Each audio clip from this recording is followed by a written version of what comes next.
Here with us right on time. This is great. We do have Congressman Chris Pappas with us today, and from his office, Maeve Dolan, and from Senator Shaheen's office, Michele Cota. So I'm going to go through a little bit of housekeeping. I want to welcome you all. I certainly also want to welcome our friends representing the City of Portsmouth, City Manager Conard, Economic Development Representative Alan Gold, and Public Relations Officer Stephanie Secord. So thank you for joining us today. Housekeeping. You'll all be on mute. Please use the chat function to ask questions, and Ben will monitor the chat when we get to the Q&A. He will ask those questions for you. If we get hijacked, Ben will close the meeting immediately and we'll reschedule. And please remember that all Chamber Chat Live events are recorded and then they are uploaded to our website and put out on social media within the next week. So you are being recorded. So without anything else, I'd like to welcome Congressman Chris Pappas, who, as you know, is from the 1st Congressional District in New Hampshire, which includes the Seacoast. And we are so thrilled that you've carved out a few minutes for us today. Congressman, thank you so much for joining us. Oh, absolutely, Valerie. It's great to see you, and I hope everyone is doing well. Happy New Year.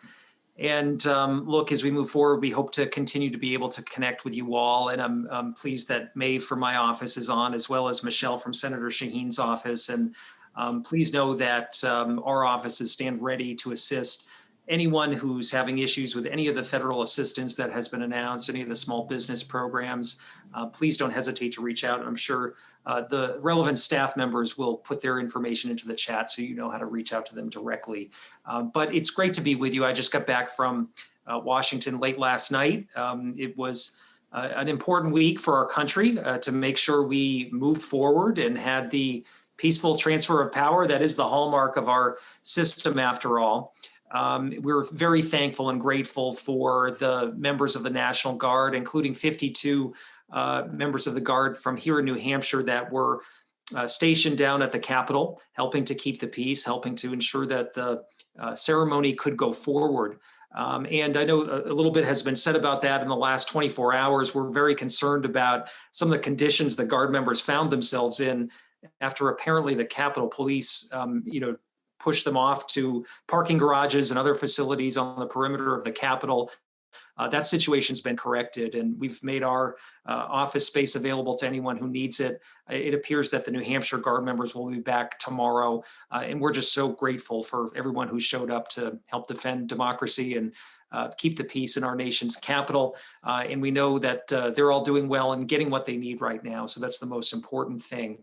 But in addition to that, I just wanted to take some time to chat with you all about where we've been on COVID-19 and where we still need to go. And obviously, we've had a few cracks at this with major pieces of legislation, including an important bipartisan compromise that was passed at the end of last year.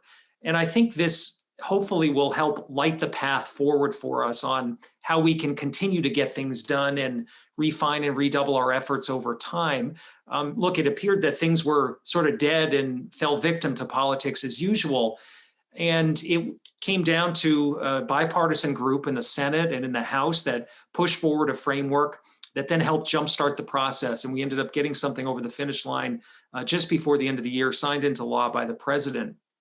And those members who were involved in that deserve a lot of credit.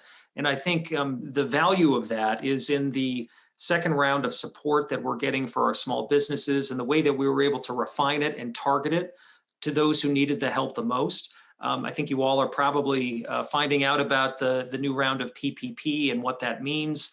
But in addition to that, another round of economic injury disaster loans and tax credits through the employee retention tax credit that I think are going to be a real game changer for a lot of New Hampshire businesses as we move forward through these next tough few months.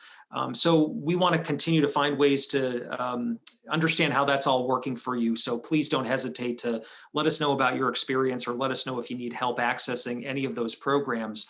Beyond that, obviously, there's a lot more we need to do to get this virus under control. I think it's important that the new administration has announced plans for a federal vaccination program. They're going to need some resources in order to deploy that. That's the limiting age in here in New Hampshire right now is the number of doses we can get our hands on. to make sure we can move into these next phases. Phase 1B opened up today. And so we've been encouraging constituents who are 65 or older or in one of those vulnerable groups to make sure they get on the website and sign up for their time. But we do have to match that with the resources in terms of vaccine supplies, the materials needed to be able to deploy this in an efficient fashion. Frankly, the 17,000 doses New Hampshire has been receiving week after week is not enough to get this done in a timely fashion. And we know the clock is ticking, and that's why we need an all hands on deck approach. We need a public-private partnership. And I think fully deploying the Defense Production Act is one way that we can help ensure the materials are there and the supply is there to ramp this up in a way that hopefully we can get everyone vaccinated, as Dr. Fauci said, or at least most people, by the end of the summer and resume some sense of normalcy in the fall. I think that's an important goal. Beyond that, there are some areas where I think we still have to see action where legislation is going to be required. The new president announced a framework for a $1.9 trillion bill.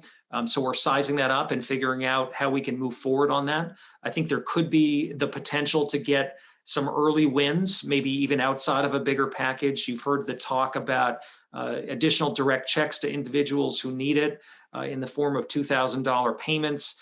There was some talk of that at the end of the last session, but it never got ultimately passed by the Senate. That could be part of an early bill. In addition to that, state and local government funding. We're hearing a lot of feedback from our cities and towns right now. They're seeing increased costs, decreasing revenues, and we know that can spell a very difficult budget season moving forward, can put a lot of pressure on either the tax side or the expenditure side. And we don't want to see valuable priorities like education, public service, public health fall by the wayside, especially during this pandemic.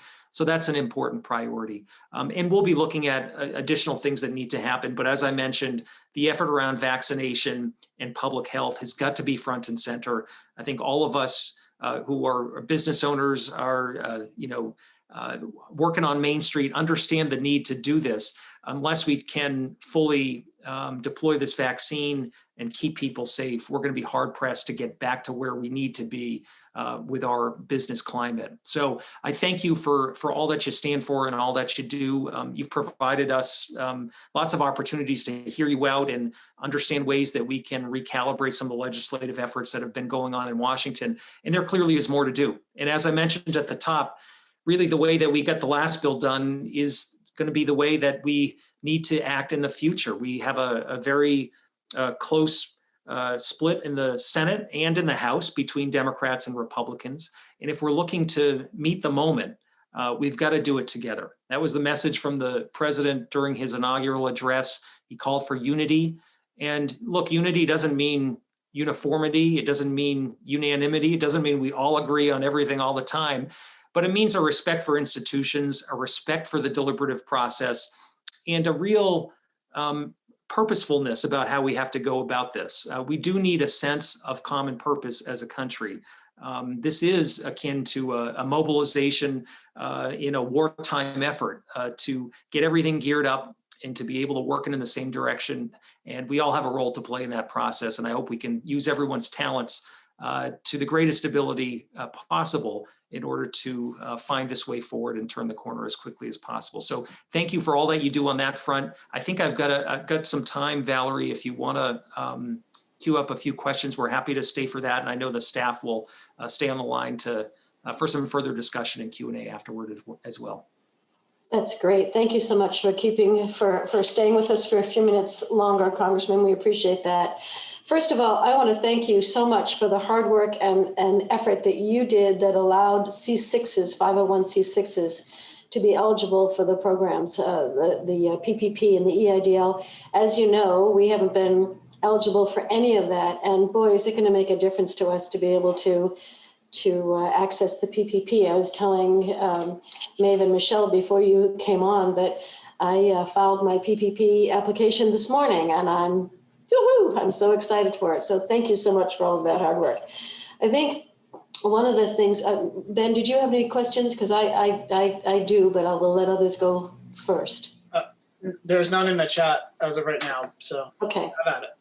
I'm sure there will be. So I think one of the questions that we had, Congressman, was as we're looking forward, we've been looking at the stalemates and the difficulty that there have been in Washington. And I am aware, and I think many of us are aware, that there's been an awful lot that you've done in a bipartisan format in the House. It's also gone to the Senate, but it's not come up on the Senate floor for discussion. And so low-hanging fruit, what opportunities do we have to start building, I think, one success at a time?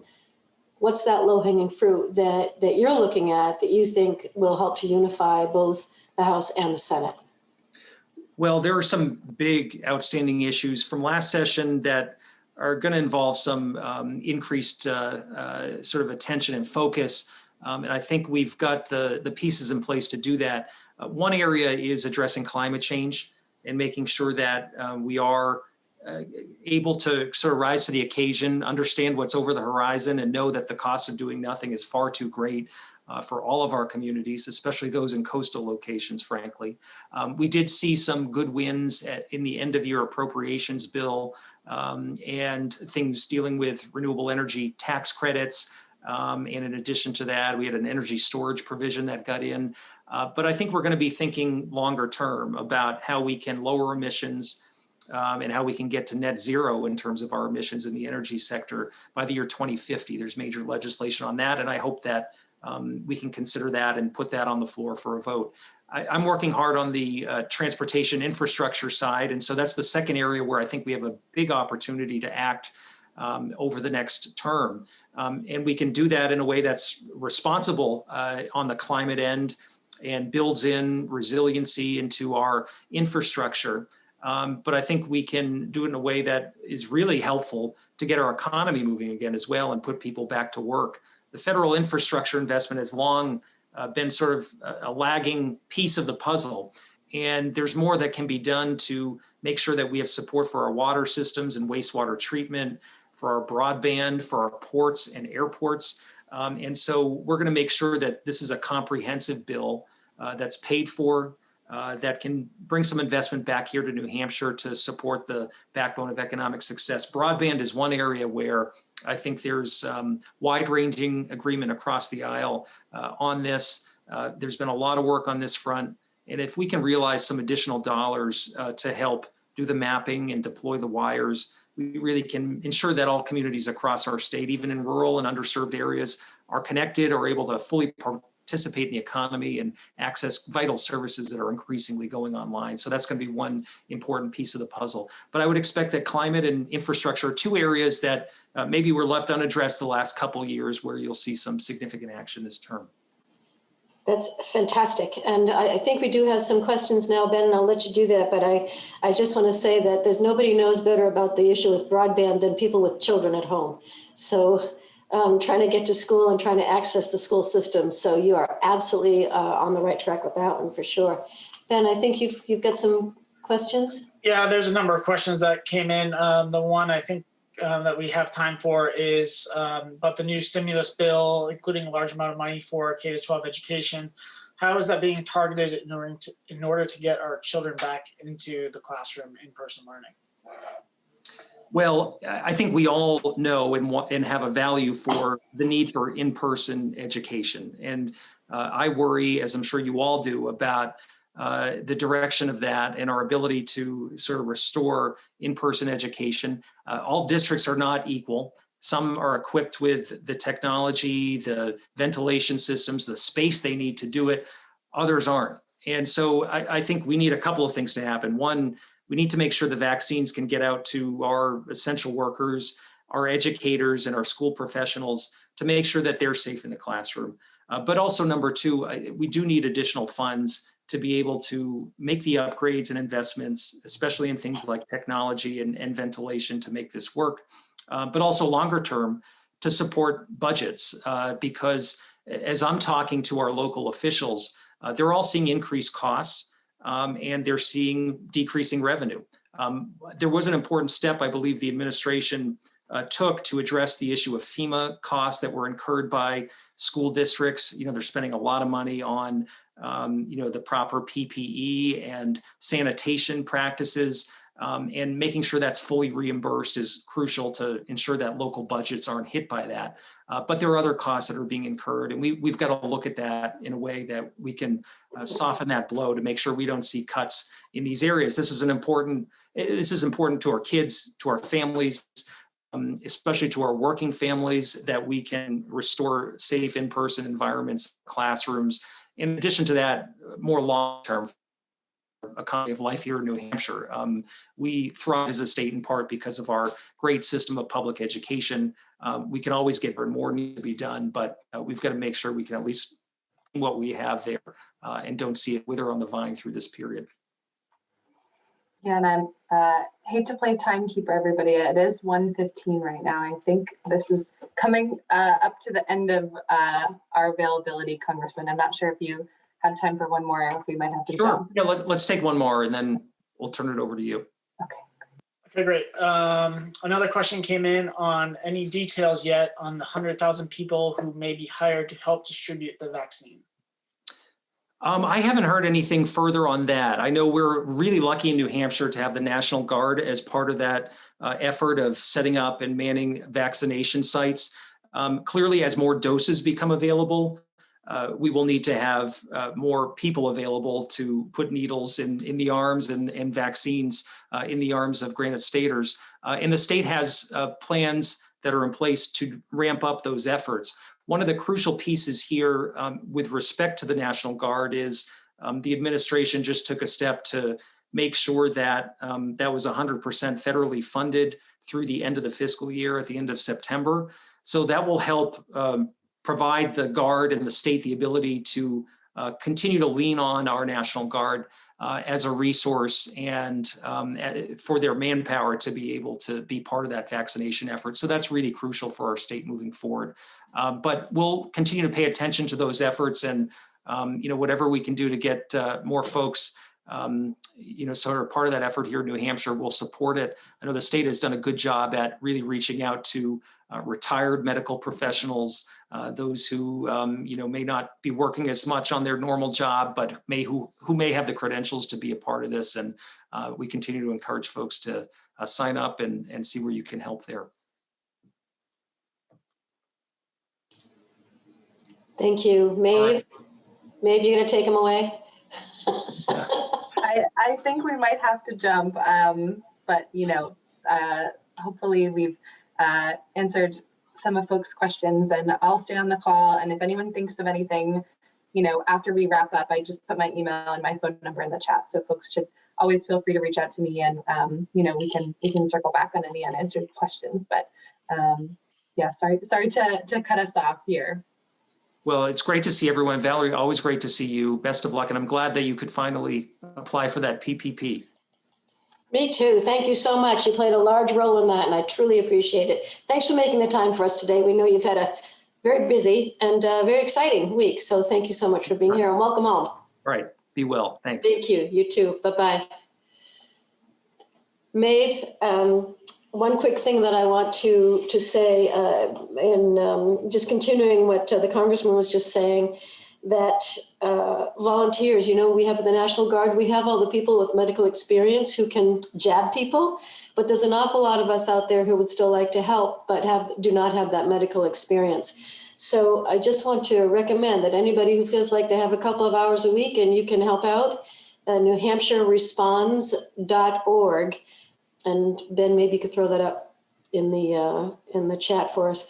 But sign up. It's very easy to do, and the response is quick. And the folks who are coordinating that are amazing. So nhresponds.org, .gov, and you can sign up for that. Maeve, is there anything that you wanted to add quickly to what the Congressman was saying, or should we go on to Michele and then come up with Q&A in the end? You tell me.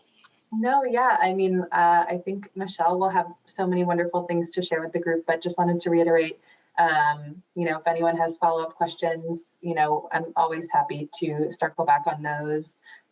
So just feel free to reach out anytime. Great. Thank you. I'm sure we'll come back to you. So Michele, you're up. Michele serves as a special assistant for policy and projects for Senator Shaheen. She's based in Manchester. She specializes in small business and workforce development.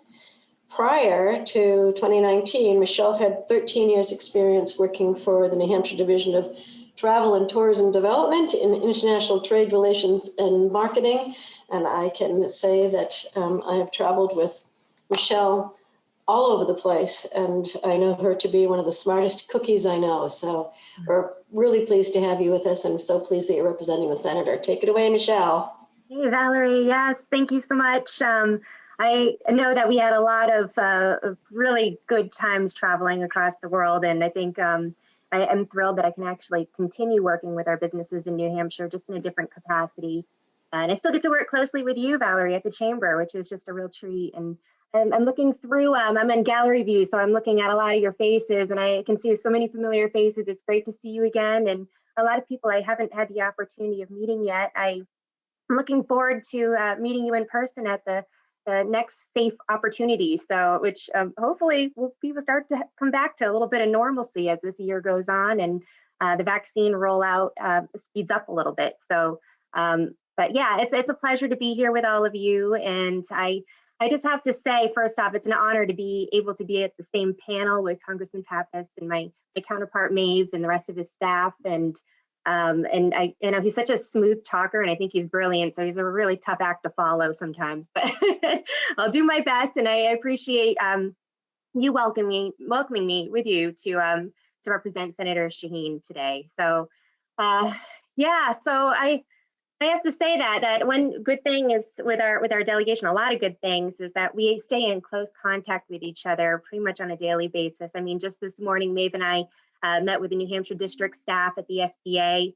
We got a little bit of an update on what they're going through and things that they've been hearing, and working strategically on how we can make sure that businesses and nonprofits throughout New Hampshire and 501c6s, which we're so thrilled about, can take advantage of these programs.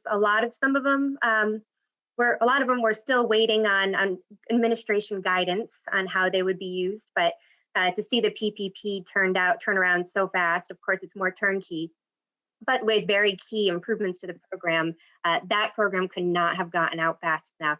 There's been a lot of businesses that have been very desperate for these funds. They, of course, have spent their first PPP draw pretty much by last summer and have been living on steam since then. So it's critical that we get these programs out fast, and we have the best delegation, I think, in the whole country to try and make corrections and do what we can to reach across the aisle and work with others throughout Congress to try and make some of these things happen. So, I have to say that my specialty, I'm very hyper. I saw some questions come into the chat that I may be able to answer or touch on. I might have to do some digging and get back on some things, but I'm very hyper focused on small business and broadband.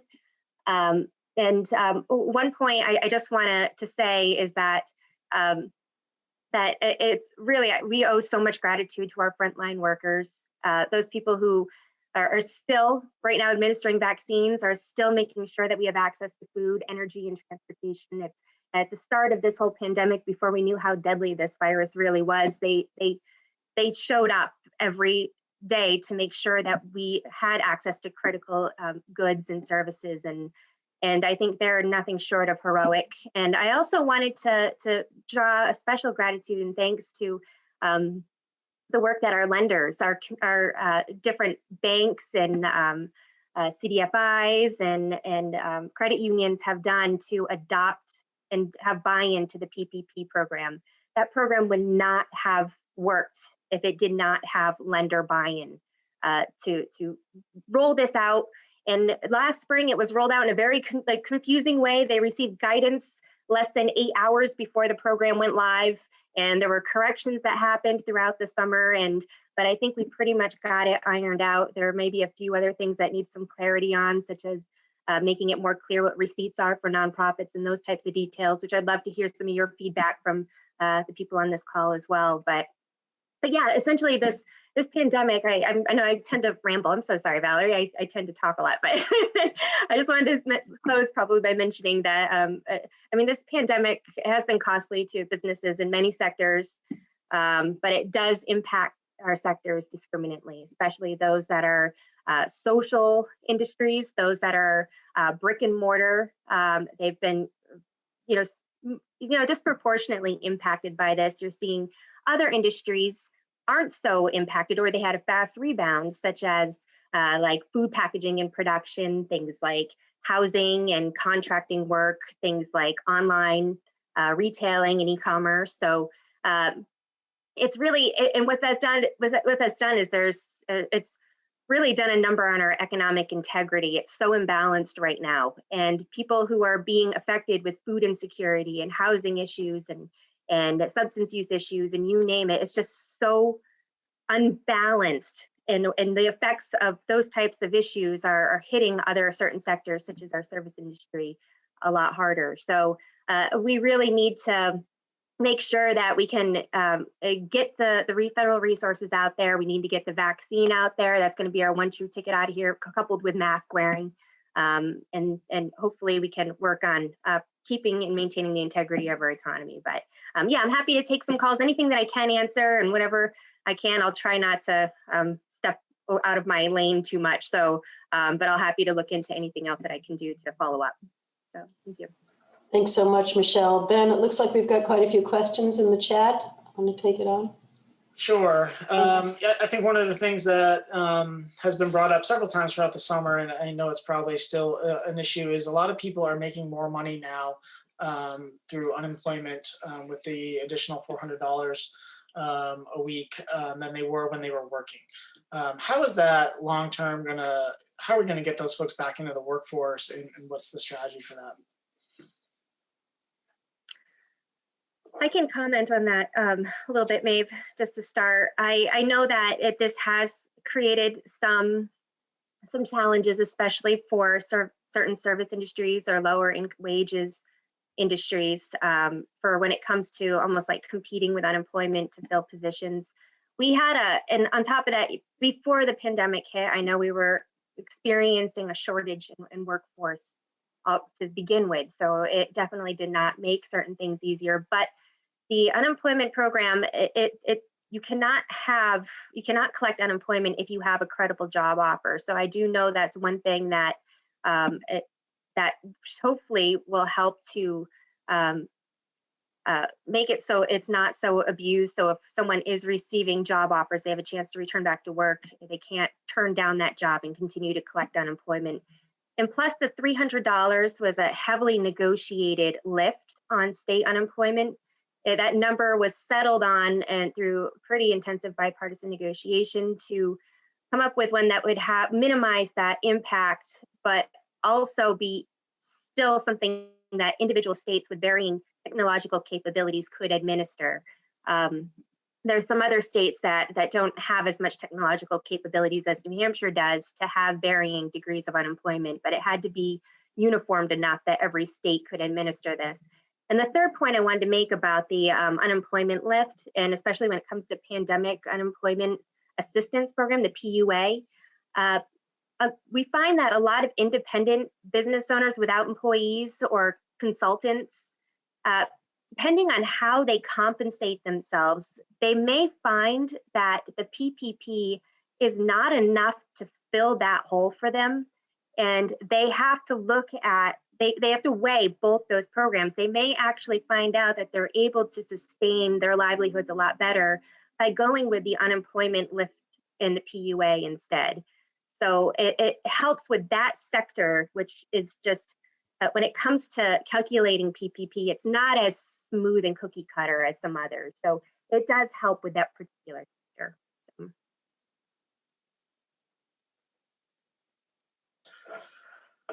Maeve, did you want to add anything to that, or? No, that was very well said, Michele. Those are sort of, the points that I would have hit on as well. And I know both of our offices and both of our bosses have been made aware of, concerns that folks have in that area. But I think Michele really, really hit all the points. So there's another question that I'll attempt to wade into in a more partisan way than it was worded, I think, or less partisan way, I apologize. So Governor Sununu stated yesterday that the state of New Hampshire doesn't need any federal funding, and that he feels that that would be a burden for the taxpayers nationally if states were bailed out.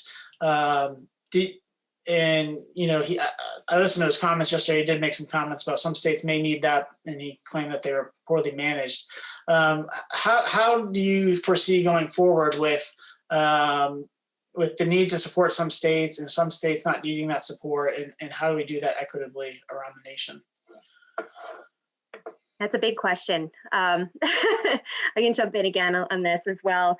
I do know that we are making sure that we understand New Hampshire's shortfall in tax revenue very clearly across the board. And there may come a point as the state is moving forward that they may need help with filling some of those shortfalls. There's also a lot of flexibility with state funds. For example, the CARES Act state fund that the state received of 1.25 billion, what that did is it allowed the state to customize programs specifically for our unique needs in our state. And what is needed in Florida and what is needed in Arizona is not necessarily exactly what is needed in New Hampshire. So I think even though he may say that he does not need the resources now, I do say that just yesterday I was on the phone with a business owner that actually two that broke down in tears on the phone with me. And I have to say that they do need help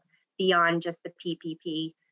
There's a lot of nonprofits that perform critical services, especially for those with disabilities, those who've gone through abuse, you name it. There are some federal dollars coming through, but to be able to complement it with state programs is just a true asset to our state. And I know that there's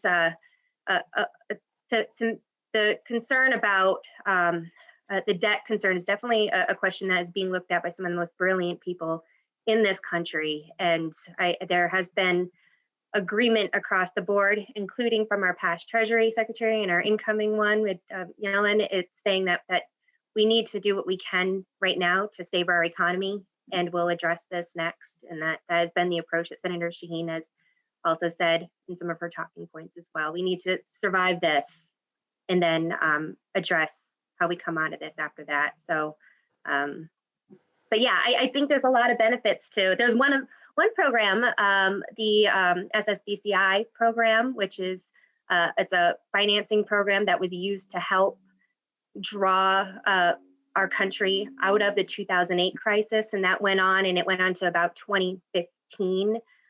This is a small state small business credit initiative. So this is one thing that President Biden proposed in his plan as well, which is also a way of funneling flexible dollars to the states and local governments to create capital and lending programs, very low cost, very federally backed with a lot of liquidity to help encourage lending, but in programs that can be targeted and customized at the state level. So that's another way to get resources to the states that is, I think, getting pretty good traction on, because it worked well during the last crisis. So we may see something like that also come forward that might be used by states.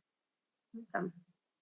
Yeah, and as everyone here, Michele is so well informed on these issues. She's such a wonderful resource, and it's been, we're very lucky in that our offices collaborate very often, are very communicative with each other. So, when all that Michele is saying is very much, we're on the same page, our two offices. But if folks have sort of more specific questions, as I mentioned, I'm sure either of us would be happy to sort of dig into things a little deeper and, follow up about specific policy proposals or positions or things like that, once we've wrapped up, if people have more granular things they're wondering about.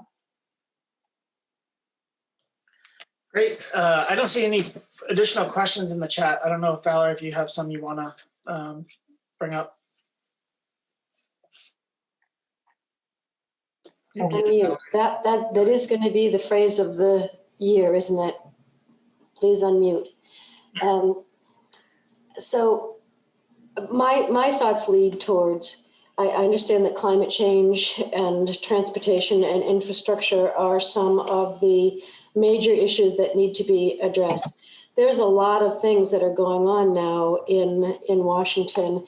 And I guess what I'd like to know is some of the issues, and maybe Maeve, I know that the House has passed an awful lot of bipartisan bills within the House, and then they've sent them up to the Senate where they haven't come to the floor. True. Yeah. Yeah, they haven't come to the floor. So, but these have been bipartisan discussions.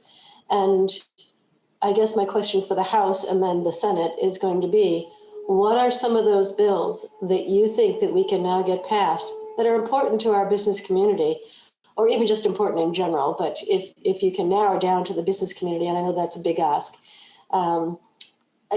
what can we expect that we will see some of these? Well, we need to plow through the dam. And what are some of those things that you see are on the horizon that we might be able to actually get past?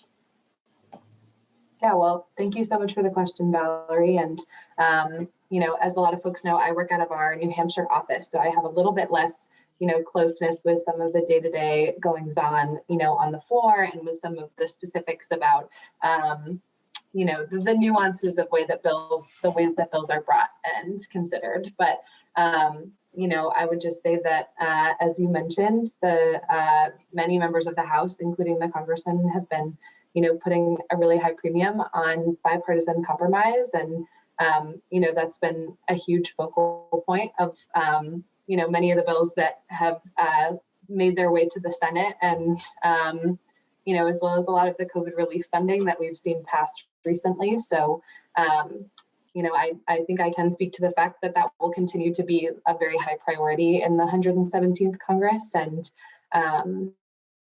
you know, I can certainly follow up later with, you know, maybe some specific proposals or things like that that the congressman feels particularly confident about.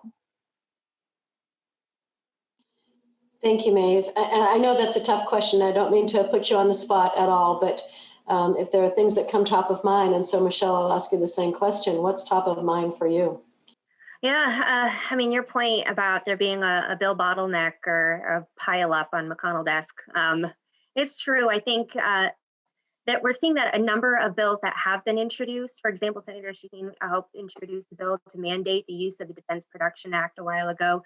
She had another one to address student loan debt, another one for broadband. And I know that the same goes for Senator Hassan. She's introduced a number of bills that just stopped, and which was quite an unfortunate series of events. But I think we're finding that a lot of those bills are now being addressed at the administration level as well. We just saw a number of executive actions from President Biden, especially with the DPA is one of them, and going back into the Paris Accord to help with the environmental global warming issue, and returning to international overseas relations. And I think some of those bills that were piled up are going to be answered by administration action.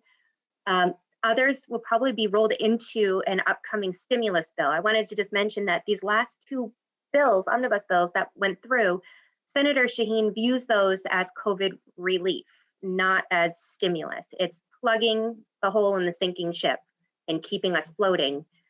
But once we get through this, or we start to see brighter light on the other side, we got to look at ways of making sure the curve continues up. We don't go, okay, we're not sinking, okay, sink. So there needs to be a stimulus bill after that. And I know Congressman Pappas talked about a number of those things. Broadband spending, of course, as being a good one, but can also, but in addition to this upcoming stimulus negotiations and the next COVID relief package that President Biden put forward as the 1.9 trillion. I think even beyond that, we might see some bills being repurposed and addressed. We do have quite a significant amount of businesses that in New Hampshire that are starting to receive Nexus tax collection notices from other states.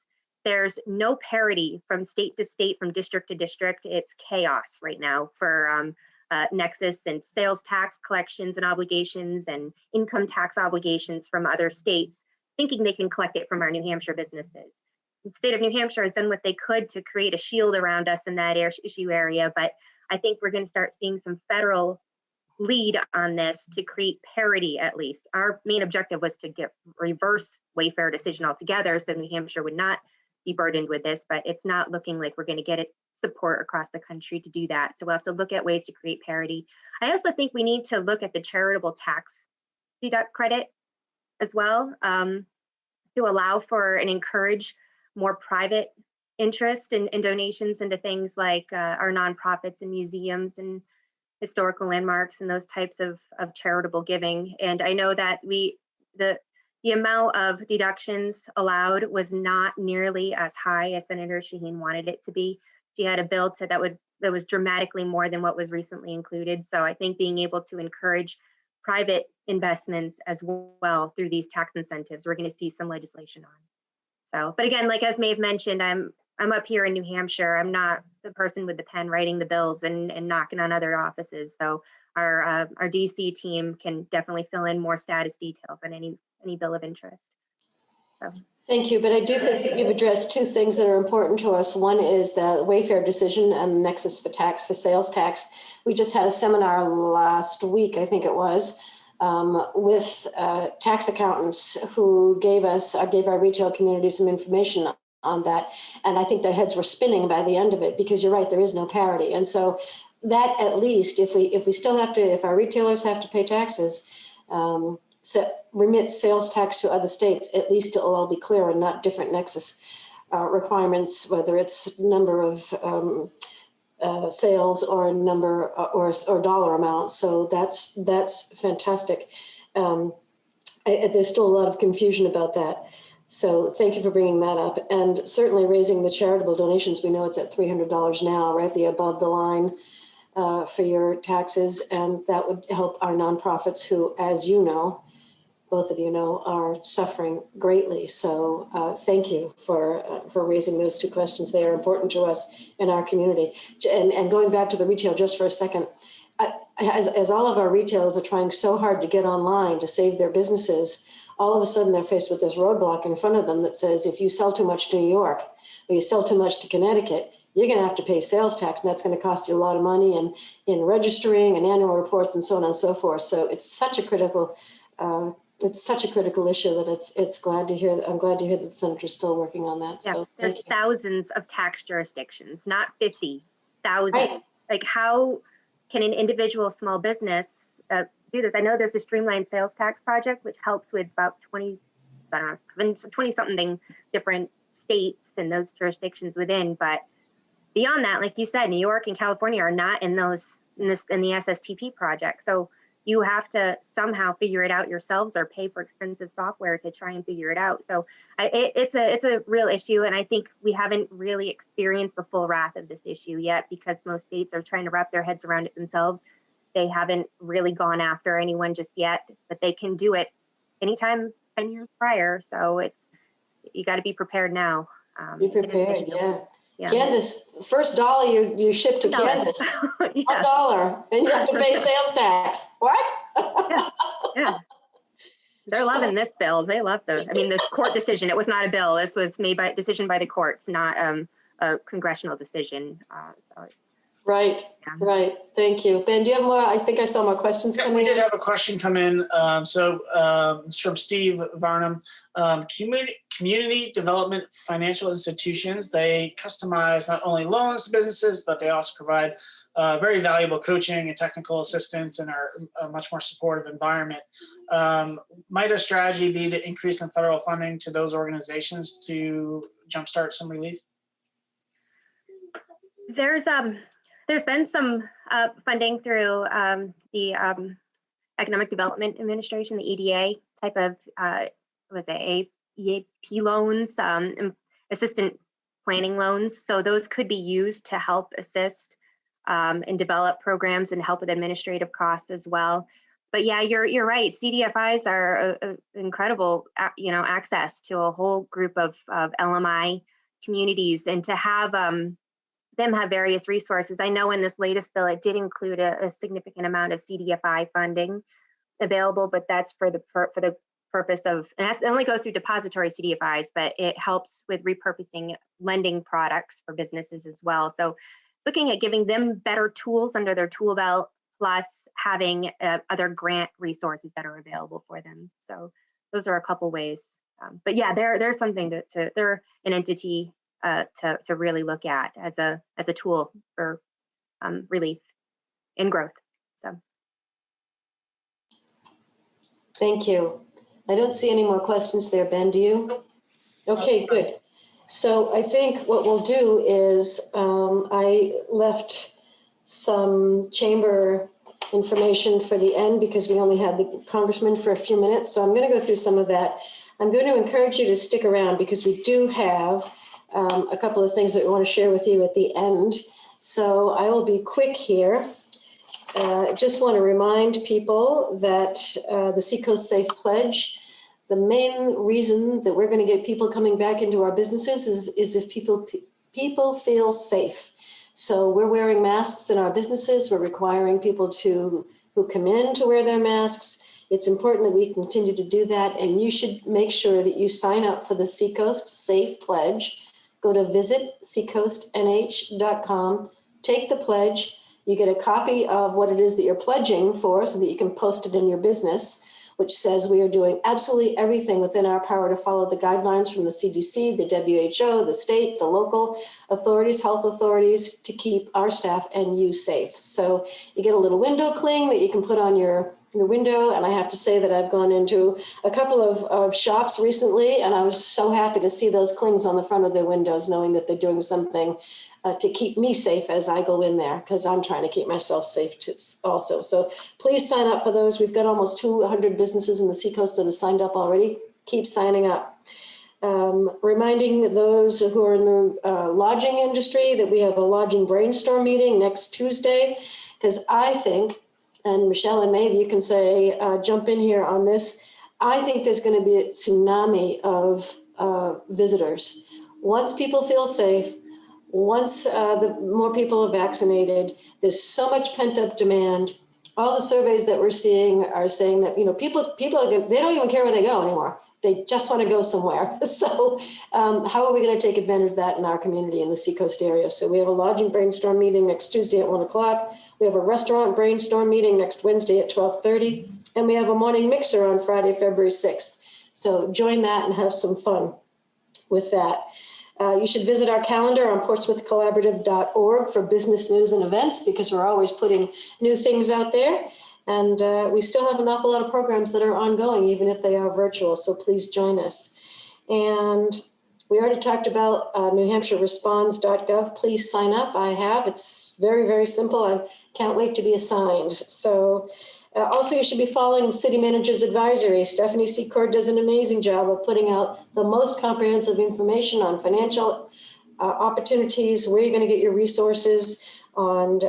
She puts out a weekly COVID dashboard, vaccination FAQs, all the important information that you need to know. So sign up at thecityofportsmouth.com. The Citizens Response Task Force update, which is now a Blue Ribbon Committee, is continuing to work through the challenges of the economic recovery, but we need your input. If there is absolutely anything that you want to talk about, what your business needs, please let us know. Let me know, let Stephanie know, let the city manager know, so that we can bring it to the task force, the Blue Ribbon Committee, and address it. We need it. All of your needs for all businesses need to be addressed. And I think that we have one more quick thing. I want to thank Michele, and I want to thank Maeve for being here today, and certainly the Congressman, and I know that you'll share that with him. Maeve, thank you. It's important for us to hear from you, and it's also important for you to hear from us and what our business communities need. So I really thank you for being here. And especially for you today, Michele. There's always a reason to celebrate you. But today there's an even more important reason to celebrate you, isn't there? You are too funny. You make the Irish in me blush. Happy birthday, my friend. And as you know, besides that smile, we always try to leave our chamber chats with just a happy feeling. It's Friday, it's 2 o'clock on a Friday afternoon. We all want to go away for the weekend happy. So today we have another treat for you. You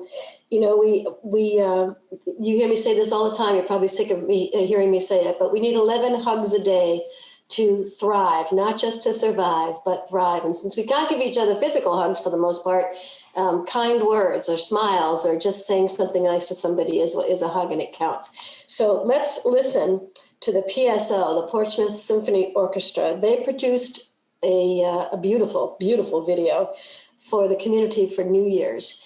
And we have just a small clip of it, about 2 minutes, that I think Ben has carved out for us. Thank you, Ben. And we're going to show you about 2 minutes of that. And there's some great scenes of Portsmouth in it, besides the fact that these folks are rocking. And these are the folks in our community, and they are just amazing. So if you have to leave, thank you for being here today. We appreciate that you've come, but stick around and enjoy this if you can, because it's good fun.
You gotta love them. And yes, Liz, from Putting on the Glitz, we know that's your song. So thank you. If you want to see the entire PSO performance, which is brilliant, go to portsmouthsymphony.org. So get out there, get your vaccinations if you can. Stay safe, wear your masks, give your friends and family and colleagues a hug. And we'll see you in a couple of weeks on February. When is our next one? The 12th, I think. February 12th is our next chat. So Maeve, Michele, thank you so much. Thank Stay you. safe. Thank Good to see you. you all. Bye, everybody. Thank you for being here. Bye-bye. Bye, everyone.